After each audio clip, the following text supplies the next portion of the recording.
the worst disease you can have is being comfortable. Right. Yesterday I was having a bad day, but I bought another Lamborghini.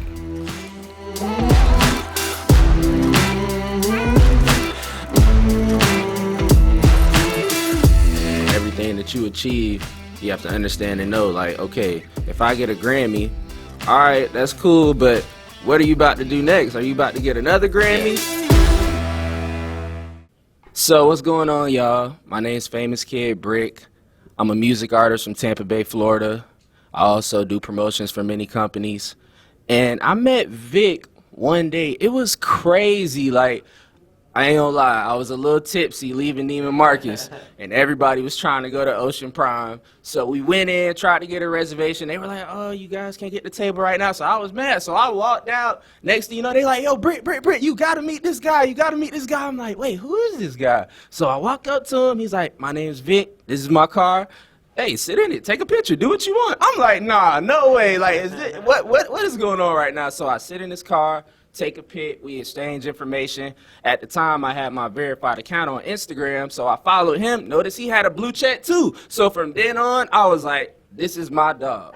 So today, now that we're here sitting here, man, I want to ask you a few questions, bro. Yeah, man. Shoot, brother. So do you mind telling me what's it like every day in your life right now? What's it like every day? That's a good question. Well, I'm not an individual that's ever content where I'm at. Right. So today in my life, I definitely get to enjoy the benefits of all the hard work, right? And I've been grinding for a long time, man. Right, I've been for grinding sure. for 20 years. 20, wow. 20 years. Wow. Started a business when I was like 25 years old. Sold it, didn't make any money, made every entrepreneurial mistake you could imagine. I was 30. Then I worked for the company that bought me out, and then I started again from zero at 35. Wow. Right? So I started Blackstone when I was 35. Sheesh. So it's been now 10 years. I'm 45. And I lost money for probably the first 35 to maybe 42. Right? 6-7 years. I lost money. And didn't make any money. I mean, 2016, I was making, I don't know, at the end of the week, I'd have $100 left over to my name. That was 2015, yeah. So I was only like 4 or 5 years ago. So fast forward to now, and I'm answering this question a little long-winded, cool, but people want to know. But I'm working harder today than I was 5 years ago. Right. Okay. So my daily life consists of doing a lot of things that require a lot of heavy lifting, because I'm trying to go from where I'm at to having billions of dollars in wealth, right? And in order to do that, you got to break through barriers, right? And it's like molasses, dude. It's tough. It sticks. It's tough. It sticks. It's sticky. Through. You're tired. You're exhausted. You're fed up. You're not sleeping. You're everything, man. Right. And you get a devil at every level, right? For sure. There's a new hater. Yep. There's a new obstacle that know you have all to about overcome. it. So, I started off January, man, with a big bang, and then boom, I got hit. I got hit with obstacles. So right now, my daily life consists of, okay, how do I overcome these obstacles? How do I keep moving? How do I keep grinding? So that's what my daily life consists of. Perfect. However, I also get a lot of joy out of life now than I did back then, right? Like, yesterday I was having a bad day, but I bought another Lamborghini, right? So I have to remind myself sometimes, like, okay, it ain't that bad. Right. Right? It ain't that bad. It ain't that bad. There's a lot of other people that are having it really bad. Way worse. Right? So that's what my daily life consists of, is really pushing myself, man, beyond the limits. What does your daily life consist of? My daily life consists of me always trying to improve myself. Mm-hmm. Because just like you said, there's always somebody out there that wants to say something bad about you. Even though I feel like that shouldn't drive you, but I feel like it should. Reason being because those same people, they're going to say they knew you once you accomplish that big goal that you're working for. So every day in my life, I'm always just trying to better myself. Like, even today, we didn't have to be here, but I wanted to be here. Yeah. You know what I'm saying? Because Yeah. I feel like we're both businessmen, Yeah. and we have a lot of things in common, and we should share it to the people who are watching. You know what I'm saying? Yeah. So I feel like it's always about applying yourself, because somebody could tell you what to do, but you don't want to always go off of that. You want to always do what you can do by yourself. Yeah. So I'm an independent man, and every day I'm just trying to better myself, bro. Yeah. That's it. No, it's great, man. So what you said too about, letting people fuel you. Yeah. I'm like that, man. All I need is somebody just to be say like, something. just to say like, oh yeah. All right, I'm gonna show okay. you. I'm gonna show you. Okay. Just wait. Okay. All right, so I remember when you said something like as if you did a lot of things, but you failed a lot of times as well.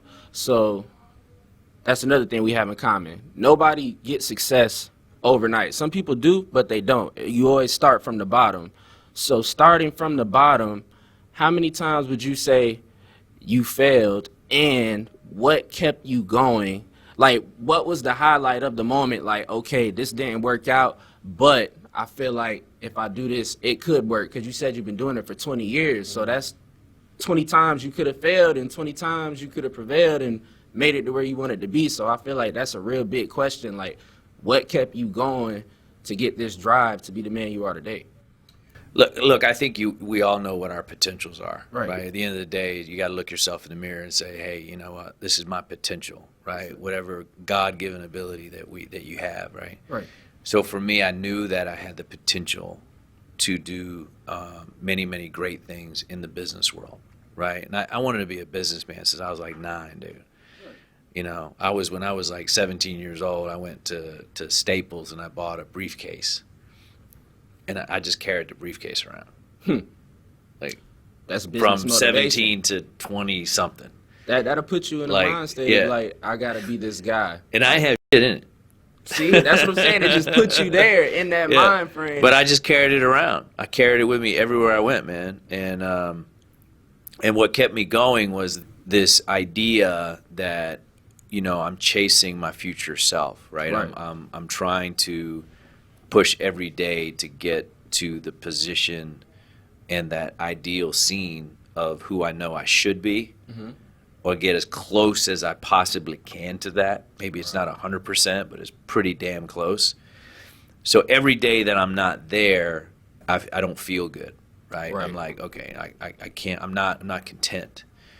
I don't know if that's a good or a bad thing. I just know that not that I'm not content with myself, but I know that there's more. There's always more. So if there's more to have, you have that thing like you kind of leaving food behind, Yeah, for sure. right? And so for me, that's what drives me. Like that's my motivation. Is like I know that there's more, Right. It's and I'm like not never happy over. with. Yeah, it's not. never It's over. just the beginning. For sure. It's like everything that you achieve, you have to understand and know, like, okay, if I get a Grammy, all right, that's cool, but what are you about to do next? Are you about to get another Grammy? Yeah. So it's like you can't really celebrate and dwell on your accomplishments too much, because there's always more to do. There's always more, man. So There's I always totally- another level. I There's totally, always another level. It man. is. I totally feel And you. especially in the business world, man, you could take there's guys out there, man. There are companies out there that could take everything that Beyonce, Jay-Z, Tom Brady, and all these people, put them all together,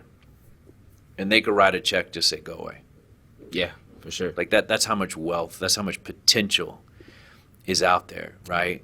So sometimes you got to think. I think about that. I'm like, I don't get, the worst disease you can have is being comfortable. Right. It's the worst disease you can have, and people get really comfortable, dude. Like that is the worst disease. So anytime I start to feel that, I check my temperature. I'm like, dude, I can't have that. Like, I can't have that disease. Can't. Yeah, because it's easy to be comfortable, and there's different levels, right? Mm-hmm. Like somebody could be totally comfortable making $20 an hour. I mean, you could be comfortable. Hey, I got my room. Got your bills I got paid. my bills paid. I got my car. I'm able to go to the movies on the weekend and have dinner. I'm good. Right. Especially living in America. Living in America is super easy to get comfortable. Yeah. Right? You're right about that. So because you don't have to produce so much to be comfortable, right? You can live in a safe neighborhood. Your kids can go to a good school, public school. You can have health insurance. You try doing that shit in Somalia or Afghanistan, and you can't, right? No, everybody in the country in Afghanistan doesn't have that ability or opportunity to have a comfortable life making a nominal paycheck. Right. So it's a bit of a trap, right? This comfortableness. So I think that's the biggest disease, and I see it all the time, man. I see entrepreneurs, they get to a certain level, and they get the car they want or whatever, and then they're just comfortable. Just get real stagnant. That's a bomb. I think my lowest moment was when I decided to restart my life again. This was in 2012. And I was in a relationship, and I decided to get divorced. I had 2 little kids. I think they were 9 at the time, 8 or 9 at the time, yeah.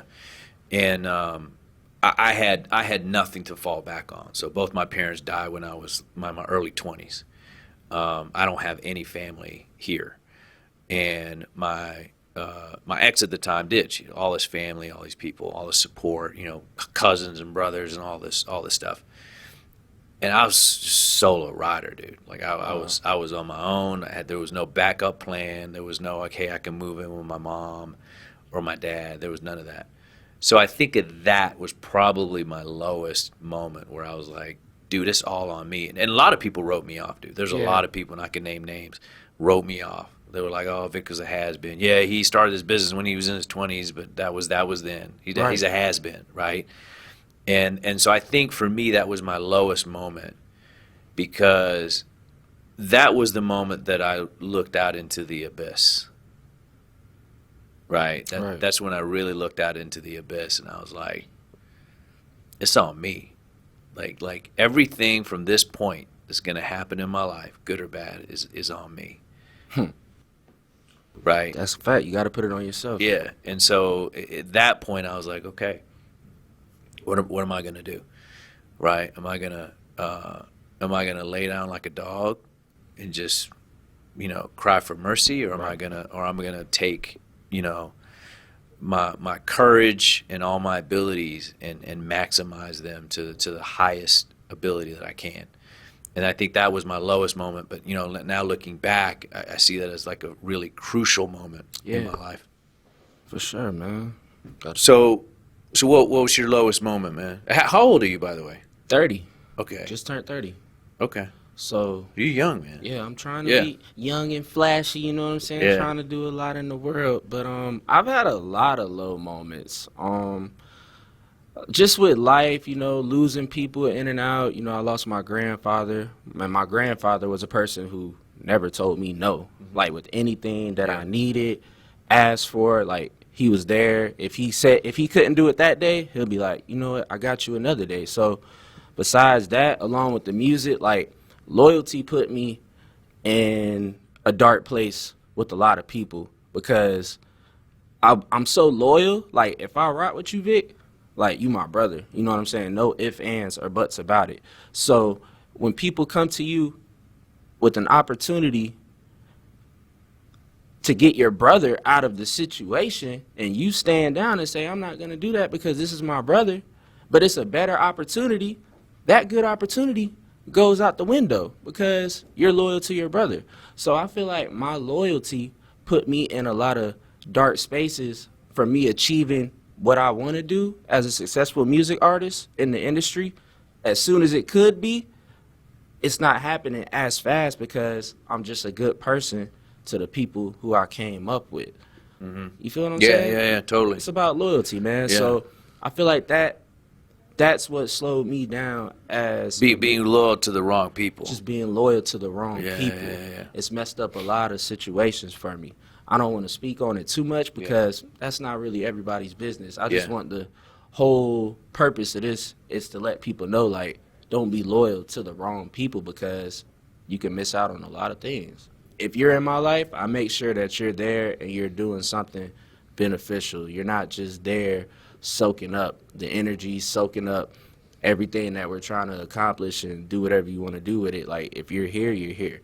Yeah. You know, Makes sense, man. makes sense. Guess you got to have the right people around you. Gotta have the right people around you, man. If you wanna become successful, everybody's not gonna be there for you that you thought was gonna be there. You may start off with 10, but you're gonna end with 5. Yeah.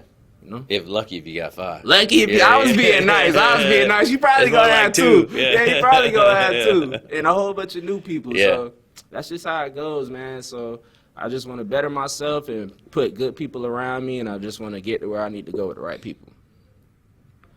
Well, it's not really like you find the right people. Sometimes the right people find you. So I feel like if you go out looking for that right person, it might not work. You know, like I just met Vick at Ocean Prime. We're cool. We're not the best of buds, but we get it, you know? Yeah. So he's a good person. So I met Vick, and that's just like, that's how it goes. Like, it just fell out the sky. Yeah. Like, sometimes it just happens. Sometimes if you're looking for somebody in a position, sometimes they could be perfect for your position, but I feel like you just can't go looking for it because sometimes it just happens. I like to say how I would decipher a good and a bad person. Yeah. I feel like sometimes it takes time to find out. Like, me personally, I know sometimes I'm hanging out with a snake, but I'm not sure if you're a snake yet. Yeah. So if you're not physically harming me, you might be around for a little bit till I get that reason to say I knew it. Yeah. Because I don't want to sound crazy. Yeah. When you start speaking on certain things to certain people, they like, nah, he crazy. Yeah. Oh, nah, he a hater. But 2 months later, bro, you heard what so-and-so just did? Yeah. And I'm like, I told you. Yeah. So I feel like it takes time to decipher a good and a bad person. Like, you just can't call it out. But then you have some people, like sometimes I feel a certain way about somebody when I meet them. Yeah. Like when you leave the room with that person, you're like, oh man, Yeah, you nah. don't feel good. Yeah, you like, Yeah. nah, that ain't, it ain't what it is. So you do get those type of vibes too. Yeah. But you just can't assume and judge somebody and judge a book by its cover. Yeah. So I just play it safe at all times. Yeah. You know? That's a good way to be. How about you, Vic? How do you know? How do I know? I look at the people around them, right? That's a good one. That's always The company you keep. the company you keep, and how well they're doing, right? So if I meet somebody, and there's 2 things that you know, these are kind of anecdotal, okay, but they've served me well, okay. So number 1, if I meet somebody and the first time I meet them, they're telling me about how ethical they are and about how they always do the right thing. Okay. Dude, I run. Oh yeah, for Okay. sure. Because, dude, if you got to tell me Everything. how ethical you are and how you always do the right thing first time we meet, dude, something's wrong. Yeah, for sure. Okay. Something's wrong. And 9 times out of 10, something's wrong. Right. Okay. So that's number 1. Number 2 is I look at their products, right? When I mean products, I look at the things that they've accomplished that are like, you know, done. Like, oh, you did this or you did that, and it's not necessarily just monetary. It's you know, maybe it's, hey man, I had this friend that was on drugs, and I helped them get off of drugs, and I helped them straighten their life out. That's a product, right? Now they're doing well. So, you know, I mentor kids a lot, and I had one kid that was doing such a success story, man. He's like one of the richest fucking kids in Tampa right now. No way. He's like 18 years old. Off of what? Well, he was in a lot of trouble, getting in trouble with school and hanging around the wrong people and stuff like this. And so I mentored him, and he went from, I mean, I'm talking about like getting arrested and all kinds of stuff, bad stuff, really bad stuff that was really going to affect the trajectory of his life. And I met with him, and I just, you know, I mentored him and whatever, and now he owns a successful lawn care business. Sweet. He owns I think he bought his first house when he was 17. He bought his second house when he was 18 or 19. He has 2 houses now, rented 17, you're still in high school, right? Dude, I asked him, like, bro, I saw him like a month ago. I'm like, dude, how much money have you saved? He's like 60 grand. Dang. Dude, you're like 18. That's what's up. You know what I mean? So that's a product. Right. Right? And I look at also the people around the other person. So if a person has other people around them doing well, that's a great sign, man. That's a great sign. Like if you see people around that person not doing well, That's a bad sign, dude. That's what we call a red flag. That's a red flag, That's a red man. That's a flag. red flag. Red flag. I tell people all the time, I'm like, if you hang around me, your life's gonna get better. Right. That's my product, For sure. right? That's how I operate. Like, right? Everybody's life's gotten better. Yeah, Right, it should okay, rub cool. off. It should rub off. It should rub off. It It should should rub rub off. off. And then when it doesn't rub off, that's That's red. you. That's like your problem, you know? Yeah. Because you're around it. I'm giving you what you need. Exactly. It's not my fault you didn't prosper. Right. So I do a lot of promotions, a lot of big time companies, you know, like PSD Underwear, Ethica. I have a partnership with Neiman Marcus, Tampa Bay International Mall, just to name a few. And everybody gravitates towards me because the projection I put on social media. Mm-hmm. Like, say if, like, we're sitting here right now, Yeah. if we were to take a picture, just us sitting here, it wouldn't be cool. But if you had like a cigar in your hand and I had a cup of whiskey or something and we did something cool, Yeah. people would project it more. Yeah. Like, Yeah. they would be into it more. So I feel like that's what these companies like about me, because I can make something look better than what it is. Yeah. So that's what we get into the marketing aspect of things. Yeah. So what would you recommend for somebody like me? Because it's working for me right now, but I also want to do different things and try new stuff. So what's your advice on marketing? Like, I want to know, how do you market yourself? Like, for the people that like Vic, like, Yeah. what's it like in the marketing world? You're obviously having success doing what you're doing, right? So I don't necessarily think you should change it, right? Like if I find something that I'm doing that works, I just keep doing that thing, right? And For sure. You have That's some a idiot. fact. You have some idiot that comes along one day and he thinks he's Einstein and he tries to tell you that no, you need to change it. Don't listen to that dude, okay? Like you got something good going, keep doing that thing, right? Right. But branding is so important, man. And I wish I had started it 20 years ago. Right. Honestly, man, I didn't start really kind of getting into branding until 2016. I don't think I really was all in until maybe like a year ago, 2 years ago, did I really start getting into it. Because I wanted to be able to give back, right, to people that were aspiring, that were in the same position that I was in, 5-10 years ago. I wanted to be able to give them content. My advice on branding is simply, man, be authentic, man. Just be Right. you. You see a lot of people that are putting stuff out, and it's not them. Yeah, for sure. You know what I mean? Just doing it to do it. They're just doing it to do it, and they're pretending to be somebody that they're not. And I think it's not. You just got to be yourself. Yeah, for sure. And authenticity sells. You could tell what's authentic and what's Yeah, not. man, you can tell, You can dude. tell. You can tell. You can see that. You can see that shit a mile away, man. Mile away. Mile away. And people are not dumb, so they see it. They see know, it. and they're just like, I don't know about this dude. Exactly. But I've been able to gain a following from people that have similar reality, man.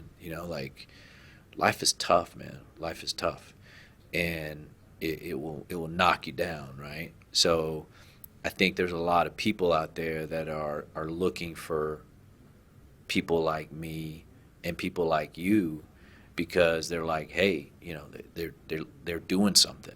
They're not just standing on the street corner and making trouble.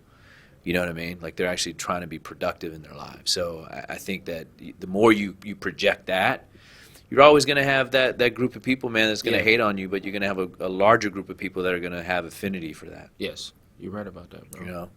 So I think that's the key. You just got to be authentic in you, man. And look, you got to be willing to be hated, man. I get so sure. much hate mail, Yeah, and me I'm just too. like, I don't care. I I don't don't care, even dude. look at it I don't no even more. care. I don't care, right? But you're gonna have, then you're also gonna get the love too. Right. So you gotta be willing to have the whole world hate you at Yeah, times. I tell people all the time, man, like my homeboys who want to do music, they be like, yo, what this dude talking about? Like, Yeah. what he saying? I be like, bro, like, it's going to be a million people who come at you like that. Yeah. It's not everybody's going to like you. Right. That's what you have to understand in order to be in this business. Yeah. Once you get that tough skin, you're going to be all right, Yeah. bro. Oh yeah. You're going to be all right. Yeah. Well, if something's working for you and you like the results of what it's doing for you in your life, I'd advise you to just not quit and just keep doing it and apply more. Like, you have to always better what's working for you, because like me and Vic said earlier, people are always going to say something about your achievement. Vic just got a Lambo. All right, that's cool. What he about to get next? So now he got to go get the next Lambo after that Lambo. So it's just all about bettering yourself and knowing, like, you have to know, like, with success, you have to have tunnel vision. It doesn't matter what anybody says. If you have that in your mind on what you want to do and you feel like that's going to work for you, you have to keep applying that same technique and weave everybody out. All your achievements come, those same achievements that you drove for, the people that said, I don't think it's going to work, and it worked, those same people are sitting there, they're not excited about how you made it work. They're mad about how it worked because they're the same ones who said it wasn't going to work. So I feel like it's all about staying consistent and securing your future is about not quitting. Totally agree. Feel me? Yeah. That makes it's simple. Like, don't quit something that's working for you. If you want to be rich down the road, if I want to be a millionaire rapper, it can happen. Yeah. It can happen. I just have to keep doing it. I may have to change things up, but I can't stop because that's what everybody wants you to do. The day that you stop and say, I quit, man, this comment got to me today, they won. I don't never want to feel like that. No matter how down I get, bro, like, I always, all right, Britt, tighten up. That's what they want you to do. So it's all about consistency, and that is the main key. That's true. Very true. I think the only way you safeguard that is just you got to keep investing in yourself, make yourself better, right? Because that's the only thing that's the outlier is you, right? Like the outlier is you in terms of, okay, if your potential is at a 6 and it could be a 10, you know, that's the only thing that's going to safeguard your future. Because what I do know is problems aren't going to stop. For sure. Right? They're not going to stop. Right. Until haters are born every day too. Every day. Like, they start as babies, they get older too. Like, they gonna hate on you too. Like, yeah, it's true. So I think you gotta be willing to say, okay, I gotta persist no matter what. And I don't think, setbacks are setbacks. I don't think you ever fail until you quit.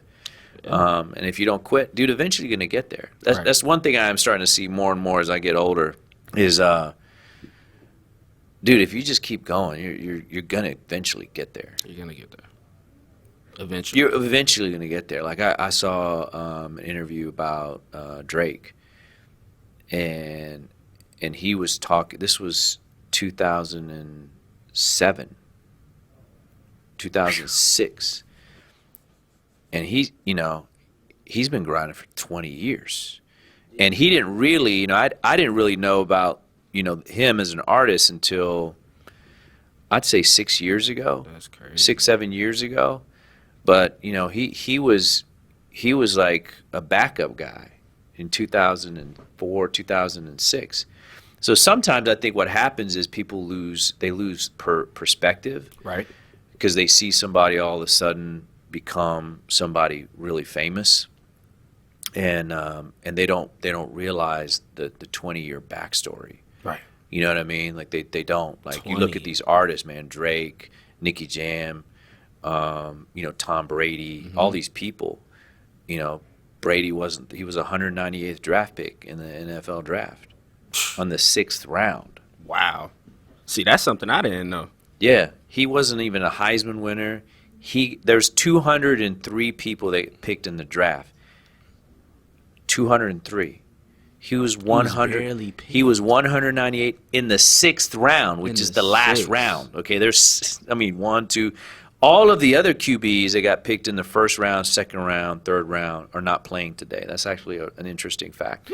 None of them are playing. The Heisman Trophy winner that draft year is not playing in the NFL today. And it took Brady 3 to 4 years as a second string quarterback to get his opportunity. Wow. It wasn't until the 3rd or 4th year he was sitting on the sidelines. He was sitting on the sidelines, and then the quarterback got injured his knee or his elbow, and then he went in. But here's an interesting thing. I don't know if you guys know this, but when he got drafted by the Patriots, right? Again, 198th draft pick. He was getting on the bus. They were going to go to an away game. And as he was getting on a bus, Robert Kraft was there, who's the owner of the Patriots. And Robert Kraft said this story in an interview. He said the skinny kid came up to me. I knew he was a draft pick. Didn't really know who he was. I know that we picked him up as a second string quarterback. And he came up to me and he shook my hand. He looked me dead in the eye and he says, "I'm the best hire this franchise has ever made." Wow. And he was. He made it happen. And Robert said, "You know, I don't know what it was about the way he said it, but I believed him." So imagine the confidence you have to have in yourself, that dude, you weren't even picked in the top 3 rounds, Right. and you're telling the owner of the team, you were like the last guy picked, that I'm the best decision this franchise has ever made. Coming from Tom Brady. So I think that the way you secure your future is that component, right? It's that X factor of belief in yourself that Starts here. no one's gonna believe in you, dude. You're right. I remember when I was broke, dude, and nobody believed in me, dude. Nobody was calling me up saying, "Hey, Vic, I believe in you. I think you can make it. I think you can do it." If anything, it was the opposite, Right. right? So there's this, there's nobody cheering for you, and I think that's where it matters the most, right? When you get to a certain level in life, dude, everybody's gonna ride in the limo with you. Okay, everybody. That's just like, it's easy. Yeah. You got millions of dollars. You got, everybody's going to be your friend, right? But when you're broke and nobody knows who you are and you have nothing to show for it, right? That's when you're really reaching deep down inside because no one's calling you. Right. Right. That's where the real confidence comes through. Like, hey, you know You what? got to be that tough person to Yeah. get through it. And when you're super competitive, like, dude, I'm so competitive. So, and I didn't realize that I was as competitive as I am today, as I am. But all it takes is somebody just give me the wrong Just a little look, fuel. or just not want to do business with me, or hang up the phone on me. Just a look. It could be something, man. You So we took call my it seat at lunch. turns you up. That's all I need, dude. And it's like, oh, okay. You got to think big in everything, man. So there's like I think that's probably one thing I wish I had done earlier too. I thought big, but I really didn't think big, right? And when I mean big, I mean whatever your aspirations are, like right now, this minute, right? You got to multiply it by 50. So if your aspirations right now is, say, I want $1 million, and I want a Lamborghini. I'm just throwing something out there, right? Why not 10? Right. Why not? Why not every brand of car that you've ever wanted? Right? Why not 10 million? Why not 20 million? Why not 100 million? Right? If you got 10 employees, why not 100 employees? Well, what does 200 employees look like? I started with 1 employee. We have a little over 300 full-time employees today. And I have offices and we're international now. Right? We got offices in Medellin, Colombia. We've got 130 people over there. That's great. Full-time. 15,000 square feet. When I started, I was in a 400 square foot office, probably the size of this studio, with 1 employee. Right? So, I think in terms of thinking big, man, like whatever you're thinking today, you got to think bigger, man. Like, cause if you don't, there's no security in that. There's none, man. There's no security in small. That's the other thing I've realized in the business world, in the music world. Dude, there's no security in small. You want to be as big as you possibly can, because it's only when you're big can you weather the storms. Yeah, you're right. You can't weather the storms if you're the small guy. They're going to take advantage of you. Everybody's going to take advantage of you. You're not going to be able to handle economic downfalls. You're just not going to be able to sustain it. But if you're the biggest player in your industry, or you're the biggest person in your industry, or in the top 10, Right.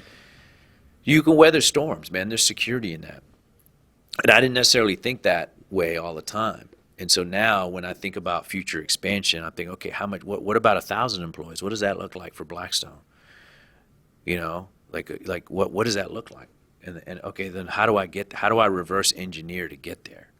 Right? What do I have to do every single day to get there? And so that's what I do in terms of my expansion. So if you got a goal that, hey, I want to be here at the end of the year, or I want to be here in the next 24 months.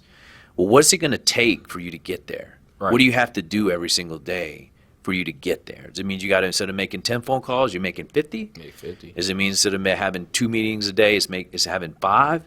Does it mean instead of generating X amount of dollars in revenue, I got to generate this? Whatever that is, right? You can always reverse engineer it. So what I do is I reverse engineer everything. So I know what I have to do hour to hour in terms of revenue, in terms of numbers, in terms of hiring, in terms of all of these things for my company to be able to get me to that number or that goal at the end of the year. And nobody has this idea because this is from the top down, man. It's like, dude, it's like the foot is on the gas. Yeah, for sure. Every day. There's no cruise control. Every day. Today was better than I expected because I came in here thinking like you could easily ask, oh, how many watches you got, how many chains you got, but you know what I'm saying? It's not really about that. Like people look at this as success, and people look at you as success too. Yeah. So the people want to know, how did you become successful? Because everybody wants to be a better person than what they are, and people want to do better than what they're doing. So I just felt like today was like the perfect time to ask the man that everybody wants to know from, like, how does it happen? So I'm glad I got that out of you today, and hopefully we can link up again soon, bro. This was a great opportunity, and I love everything that you're doing, and I wish the best for you and your family. And let's just go up together, bro. We'll be laughing about this later. I'll be in the Lambo next to you, and we'll probably be out of town somewhere, you know, so... Absolutely, man. I appreciate the time. I appreciate this, man. Thank you. You're welcome, man. No, I appreciate the same, man. It's, no doubt, bro. It's mutual. No doubt. Feelings mutual, man. Feelings mutual. But how many cars you got, though? How many cars do I have?